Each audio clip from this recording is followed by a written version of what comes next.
Can you hear me?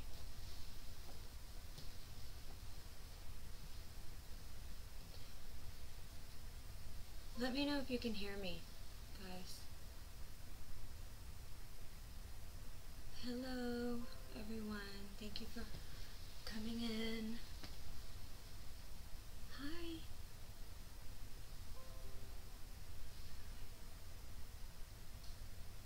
Bernard, can y'all hear me? Okay, thank you. So I'll just wait a second to see if a couple more people come in. But I usually don't do Facebook Live videos. Kind of put you on the spot. But hi. But I ask everyone's opinion, so they said Facebook Live and upload to YouTube, so that's what I'm doing.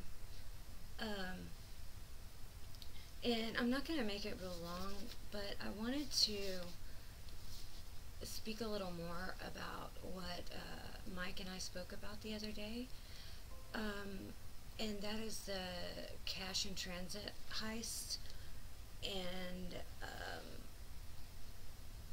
the police involvement in some of these, and the level of corruption in the anti-corruption task force. So that's kind of what I wanted to speak on, but I'm going to wait a few minutes to see how many more people come in.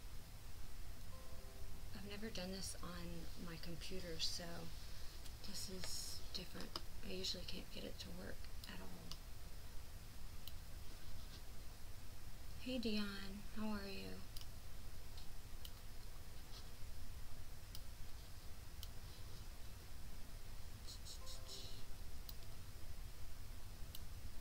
How can you tell how many people are watching? Oh, I see, 30.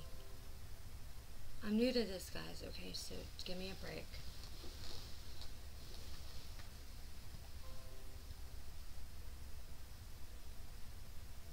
So, on a different subject, I can tell you guys that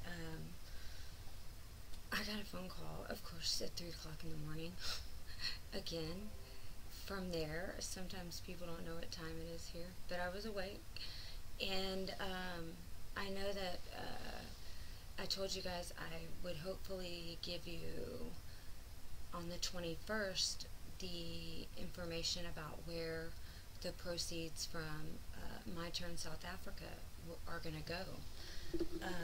I do know for a fact where they're going, but I can't tell you yet because it's kind of a legal matter and there has to be a contract, and the contract has to be signed before I can tell everyone.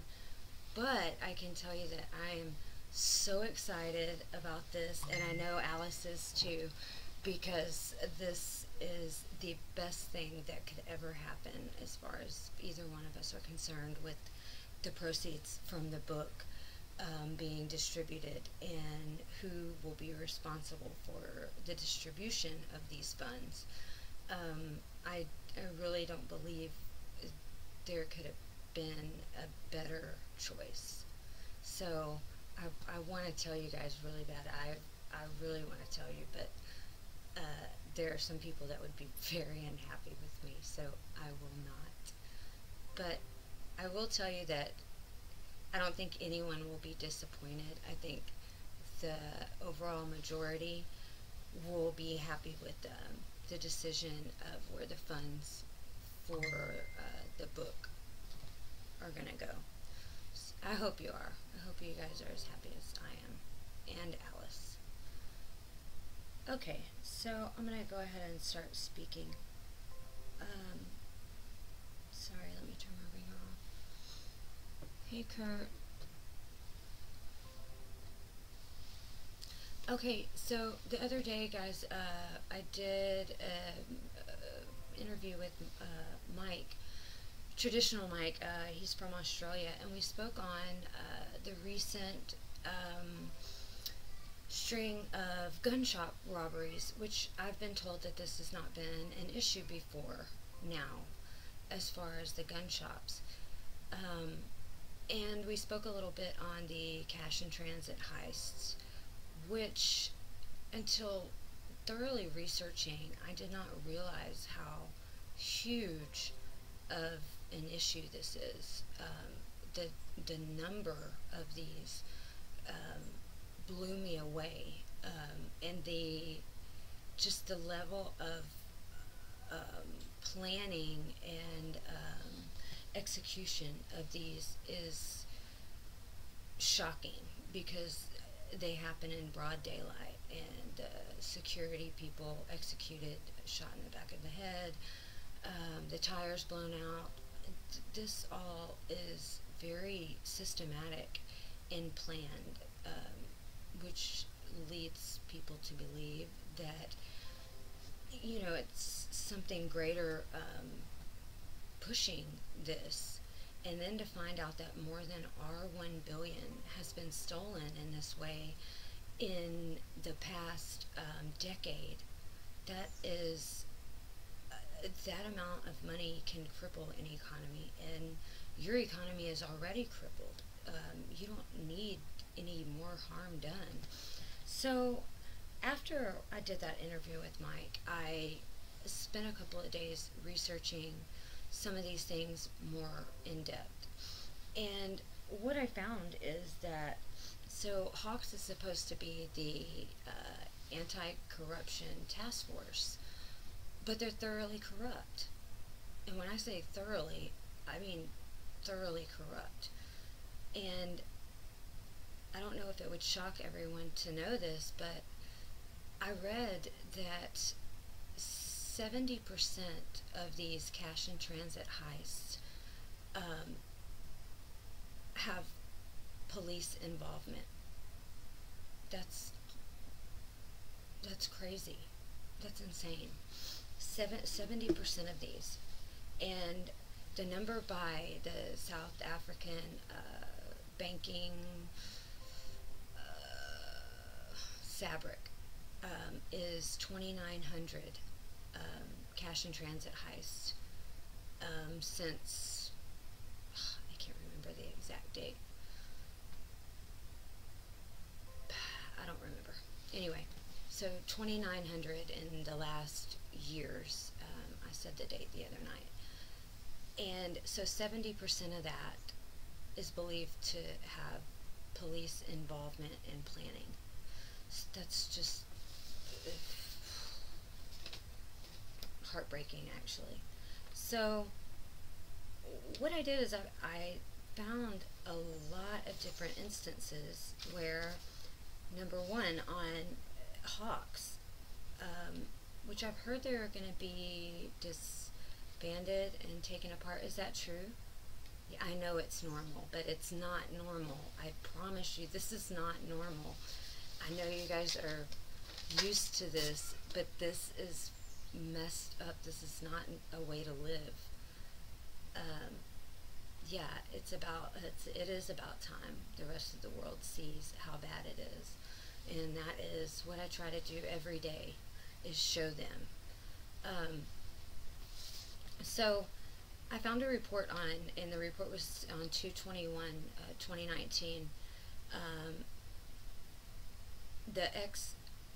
An ex-Hawks head guilty of fraud. So Major General Simon Mapanye,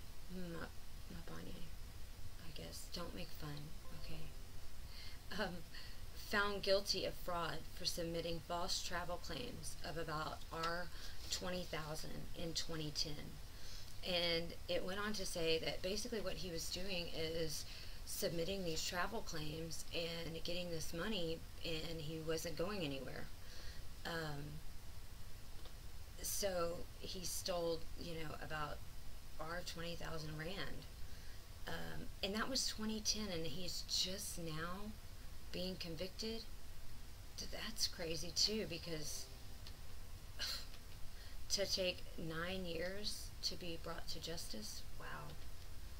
Yeah, I wish he would send them. I would send them. I would have sent them a long time ago. So then On another report, their two Hawks officers were arrested. They allegedly conspired with a drug dealer to bribe an investigating officer to release seized drugs and cars. Um,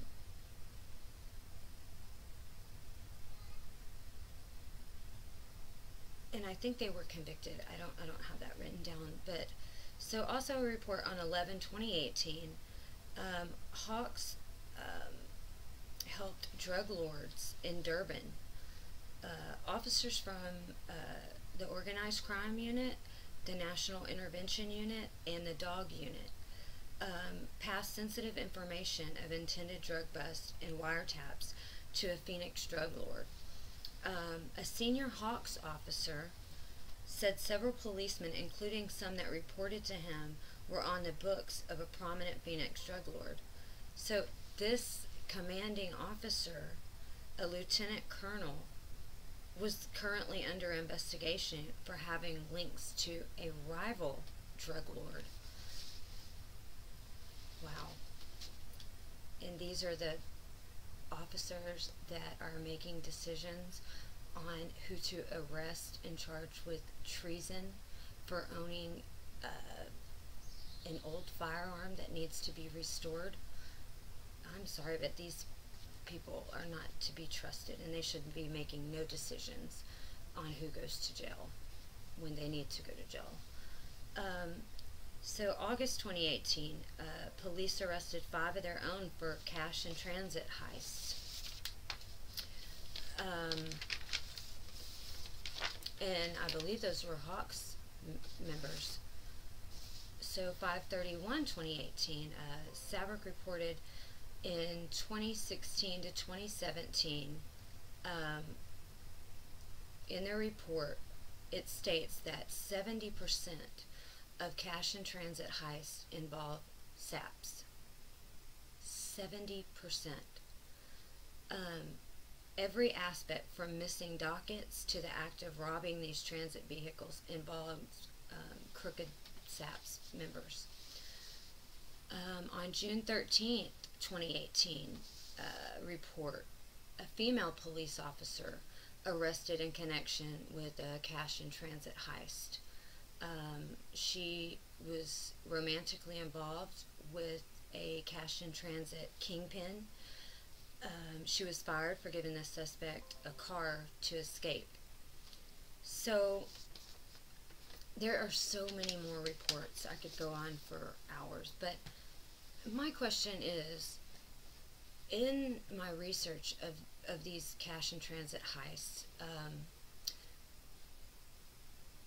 every election time they get worse. So there's like a string of them, and the numbers go up way higher than they have been. So why is this during election time? I mean, it's really a rhetorical question because I know everyone knows the answer to that. And who is really behind these is what I want to know. I read that it's thought that there are about 200 kingpins pushing this, but these attacks are carried out in a military style. To have 10 to 20 men knowing where a cash-in-transit vehicle is coming from, going to attack the officers before they even reach the guards before they even reach the vehicle at times, and just executing them, or to blow the tires out of the vehicle and use explosives to blow open the doors.